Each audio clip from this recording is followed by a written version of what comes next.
అధ్యక్ష,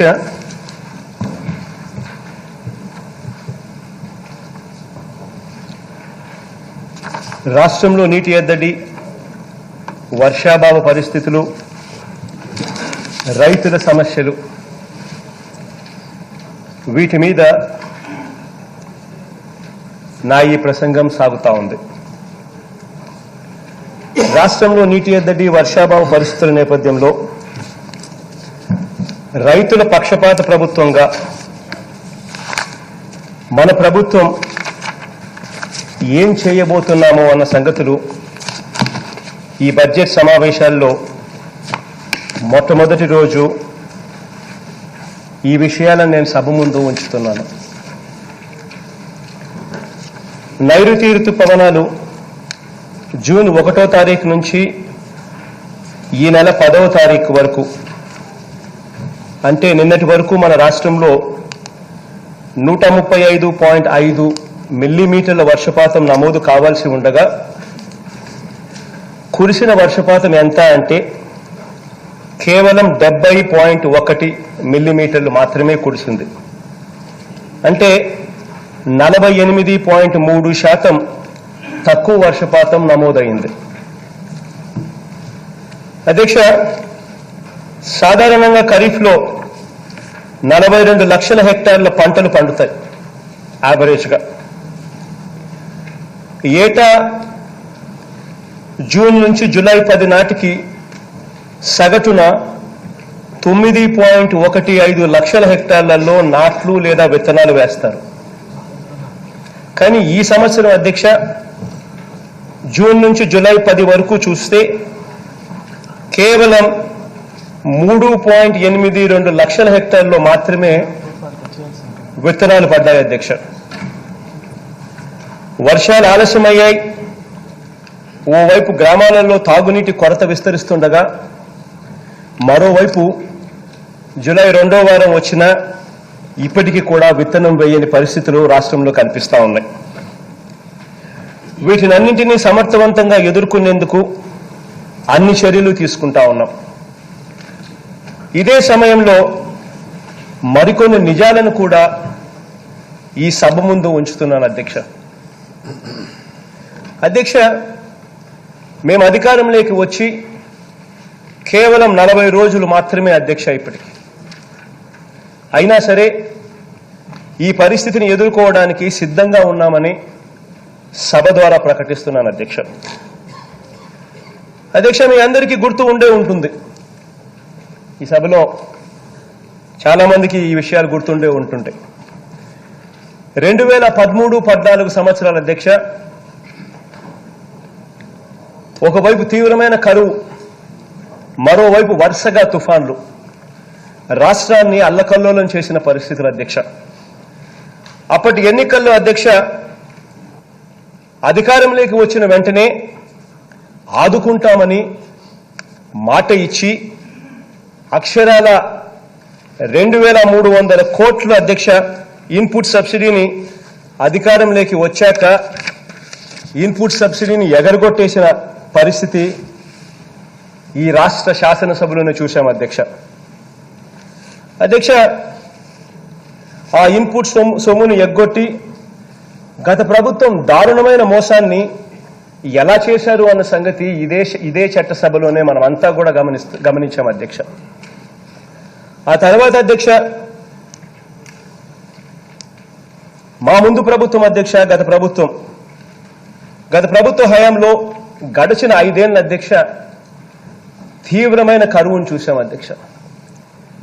గత ఏడాది అధ్యక్ష అయితే లాస్ట్ ఇయర్ అధ్యక్ష, గత ఏడాది 2018-19 ఆర్థిక సంవత్సరం అధ్యక్ష ఎంతటి తీవ్రమైన కరువును చూశామో మన అందరికీ కూడా బాగా తెలుసు అధ్యక్ష. ఒక్క ఖరీఫ్లోనే అధ్యక్ష 2018-2019 అంటే గత సంవత్సరానికి సంబంధించిన ఆర్థిక సంవత్సరంలో ఆ సంవత్సరానికి సంబంధించిన ఖరీఫ్లోనే అధ్యక్ష అక్షరాల 1838 కోట్ల రూపాయల అధ్యక్ష నిధులు కరువును ఎదుర్కొనేందుకు అవసరమని గత ప్రభుత్వం లెక్కలు కట్టింది అధ్యక్ష. గత ప్రభుత్వం ఖరీఫ్కు సంబంధించి 2018-19 సంవత్సరానికి సంబంధించిన ఖరీఫ్ను 1838 కోట్ల రూపాయలు ఇన్పుట్ సబ్సిడీ అవసరము అని, ఆ మేరకు రైతులు నష్టపోయారు అని చెప్పి లెక్కలు కట్టి, ఇందులో ఆశ్చర్యం ఏమిటంటే అధ్యక్ష, ఇందులో 900 కోట్లు కేంద్ర ప్రభుత్వం నుంచి కూడా మనకు డబ్బులు వచ్చాయి అధ్యక్ష. అయినప్పటికీ కూడా తీరా చూస్తే పరిస్థితి ఏమిటి అంటే అధ్యక్ష, పంట నష్టపోయిన రైతుకు అధ్యక్ష కనీసం ఇన్పుట్ సబ్సిడీ లేదా సహాయం రూపంలో కనీసం ₹1 అంటే ₹1 కూడా ఇచ్చిన పాపాన పోలేదు అధ్యక్ష గత ప్రభుత్వం. మరో అంశాన్ని కూడా ఈ సభ ముందు నేను ఉంచుతున్నాను అధ్యక్ష. గత ప్రభుత్వం అధ్యక్ష ఈ ఖరీఫ్ సీజన్కు సంబంధించి రైతులకు అందించాల్సిన విత్తనాల సేకరణ కూడా చేయలేదు అధ్యక్ష. అధ్యక్ష, మామూలుగా విత్తనాల సేకరణ అనేది ఎప్పుడు మొదలవుతుంది, ఎప్పుడు పూర్తవుతుంది, ఎప్పుడు ఇవ్వాలి అన్నది కాస్త అవగాహన వచ్చే విధంగా నేను చెప్తాను అధ్యక్ష. అధ్యక్ష, మామూలుగా ఈ సంవత్సరం ఖరీఫ్ అంటే ఈ సంవత్సరం జూన్లో మనం ఉన్నాము అనంటే దాని అర్థం గత నవంబర్ మాసంలోనే విత్తనాల సేకరణ ప్రారంభమై ఉండాలి అధ్యక్ష. ఏప్రిల్ నాటికే ఆ విత్తనాల సేకరణ పూర్తి కూడా అయిపోయి ఉండాలి అధ్యక్ష.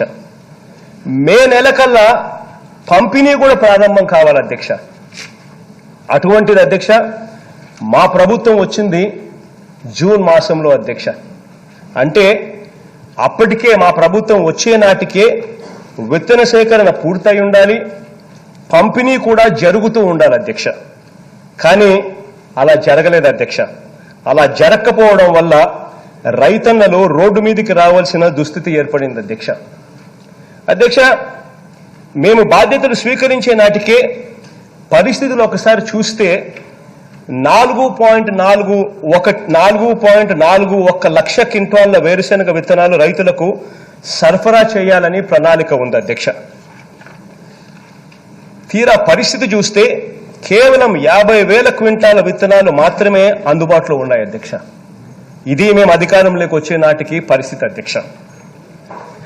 గత ప్రభుత్వాన్ని ఎన్నిసార్లు అడిగినా, ఎన్ని లేఖలు రాసినా నిధులు ఇవ్వకుండా నిర్లక్ష్యం వహించారని మేము అధికారంలోకి వచ్చిన వెంటనే అధికారులను అడిగితే అధికారులు ఆ లేఖలు చూపించారు అధ్యక్ష మాకు. ఒకసారి మీరు అధ్యక్ష మీరు ఒప్పుకుంటే నేను టీవీలో ఒకసారి చూపిస్తాను అధ్యక్ష. ఒకసారి మీరే ఆ టీవీని కూడా చూడండి అధ్యక్ష. అధికారులు ఏ రకంగా లేఖలు రాశారో ఆ అధికారులు రాసిన లేఖలను ఒక్కసారి చదువుతాను వినండి అధ్యక్ష. Without the release of funds to APS Without the release of funds to APS, SDCL will not be able to take up seed procurement for this kharif. The farmers will be put to a lot of inconvenience as they have to buy in open market and settle for truthfully labeled seeds only. Request for release of 108 crores bills that are pending with the finance department. 19/2/2019 అధ్యక్ష అధికారులు రాసిన లేఖల అధ్యక్ష. ఇటువంటి లేఖల అధ్యక్ష ఒకటి కాదు అధ్యక్ష, రెండు కాదు అధ్యక్ష. అధికారులు ఏకంగా ఇన్ని లేఖలు రాసి చూపించారు అధ్యక్ష. అధ్యక్ష, దగ్గర ఉండి చేయాల్సిన పని సమయానికి చేయకపోవడం ఎంతటి దారుణమో అన్నదానికి నిదర్శనం అధ్యక్ష ఇది. అధ్యక్ష, 4.41 లక్షల క్వింటాలు వేరుశనగ విత్తనాలు అవసరంగా ఉంటే కేవలం 50,000 క్వింటాలు మాత్రమే అందుబాటులో ఉన్న పరిస్థితుల్లో మేము అధికారంలోకి వచ్చాం అధ్యక్ష. ఎన్నిసార్లు లేఖలు రాసినా కూడా ప్రభుత్వం స్పందించని కారణంగా మేము ఏమీ చేయలేకపోయాము అని చెప్పి అధికారులు నాకు చెప్తా ఉంటే మనసు నిజంగా చాలా బాధ కలిగింది అధ్యక్ష. అధ్యక్ష, చివరికి అధ్యక్ష కొనుగోలు చేసిన ధాన్యానికి అధ్యక్ష గత సంవత్సరం కొనుగోలు చేసిన ధాన్యానికి కూడా 960 కోట్ల రూపాయలు రైతులకు బకాయిలు పెట్టారు అధ్యక్ష ఈ ప్రభుత్వం, గత ప్రభుత్వం అధ్యక్ష. అధ్యక్ష, ఆ డబ్బులు రైతులకు ఇవ్వలేదని అధికారులు చెప్తా ఉంటే నిజంగా బాధ అనిపించింది. అక్షరాల 384 కోట్ల రూపాయలు విత్తన బకాయిలు అధ్యక్ష ఉన్నాయని, అవైనా కనీసం చెల్లించండి అని చెప్పి అడిగినా కూడా అవి కూడా ఇవ్వని పరిస్థితి అధ్యక్ష గత ప్రభుత్వం అధ్యక్ష. రైతుల జీవితాలతో ఆడుకున్నారు అని చెప్పి అధికారులు సైతం చెప్తా ఉంటే నిజంగా ఎంత మానవత్వం లేని ప్రభుత్వం ఇది అని అనిపించింది అధ్యక్ష. అధ్యక్ష, కరువు సంవత్సరాలలో అధ్యక్ష కనీసం వడ్డీ చెల్లింపులు మాఫీ. మామూలుగా కరువు వచ్చినప్పుడు అధ్యక్ష ఏ రైతైనా ఏం ఎక్స్పెక్ట్ చేస్తారు అధ్యక్ష? కరువు వచ్చినప్పుడు కనీసం వడ్డీలన్నా కట్టాల్సిన పని లేదు, వడ్డీలన్నా మాఫీ అవుతాయి, ప్రభుత్వం మాఫీ చేయాలి అని చెప్పి ఏ రైతన్నా ఎక్స్పెక్ట్ చేస్తారు. కానీ అలా జరగలేదు అధ్యక్ష. కరువు సంవత్సరాలలో కనీసం వడ్డీ చెల్లింపులు మాఫీ, రుణాల రీషెడ్యూల్కు అయినా ఏ ప్రభుత్వమైనా పూనుకోవాలి అధ్యక్ష. అటువంటి ఎక్కడా కూడా గత 5 ఏళ్లలో మీరు ఎప్పుడు గమనించినా కూడా అధ్యక్ష గత 5 సంవత్సరాలలో ఇలాంటి పరిస్థితులు ఏ రోజు రాలేదు అధ్యక్ష. రుణాలు రీషెడ్యూల్ చేయాలని కానీ, రైతుల తరపున వడ్డీ చెల్లింపులు ప్రభుత్వమే కట్టాలి, నష్టంతో అల్లాడిపోతామన్న రైతులకు తోడుగా ఉండాలి, కరువు వచ్చింది కదా అని చెప్పి కనీసం ఆలోచన చేసిన దాఖలాలు కూడా లేవు అధ్యక్ష. తీవ్ర కరువులో ఉన్న ఎలాంటి రీషెడ్యూల్మెంట్స్ లేవు, అలాంటి ప్రతిపాదనలు కానీ అలాంటి ఆలోచనలు కానీ ఏ రోజు రాష్ట్ర ప్రభుత్వం దగ్గర నుంచి రాలేదు. అదిగాక అధ్యక్ష, అదిగాక మొన్న ఎస్ఎల్బిసి మీటింగ్లో నేను కూర్చొని ఉన్నప్పుడు నిజంగా వాళ్ళు చూపుతా ఉన్న ఆ లెక్కలు చూసినప్పుడు బాధ అనిపించింది అధ్యక్ష. గత 5 సంవత్సరాల కిందట అధ్యక్ష మా ప్రభుత్వానికి ముందున్న ప్రభుత్వం, గత ప్రభుత్వం అధ్యక్ష రుణమాఫీ వాగ్దానం చేస్తామని ఒకసారి చూస్తే అధ్యక్ష అది 184th ఎస్ఎల్బిసి రిపోర్ట్ అధ్యక్ష. అంటే చంద్రబాబు నాయుడు గారు ముఖ్యమంత్రి అయ్యే నాటికి 31/3/2014కు సంబంధించిన ఎస్ఎల్బిసి లెక్కలు అధ్యక్ష. అది ఆ లెక్కలు ఒక్కసారి చూస్తే అధ్యక్ష, ఆ లెక్కలు ఒక్కసారి చూస్తే కొంచెం కింద కొంచెం ఇంకా పైకి పోవాలమ్మా, కొంచెం ఆ పేపర్ కొంచెం పైకి, కొంచెం పైకి తీసుకొని పోతే కొంచెం ఇంకా పైకి తీసుకొని ఇంకా పైకి కొంచెం పైకి తీసుకొని పో. అగ్రికల్చర్ అడ్వాన్సెస్ అధ్యక్ష, వ్యవసాయ రుణాలు ఎంతున్నాయి అని చెప్పి చూస్తే అధ్యక్ష 87,612 కోట్ల రూపాయలు అధ్యక్ష. సాక్షాత్తు చంద్రబాబు నాయుడు గారు ముఖ్యమంత్రి అయ్యే నాటికి 31/3/2014కు సంబంధించిన 184th ఎస్ఎల్బిసి లెక్కలు అధ్యక్ష. అధ్యక్ష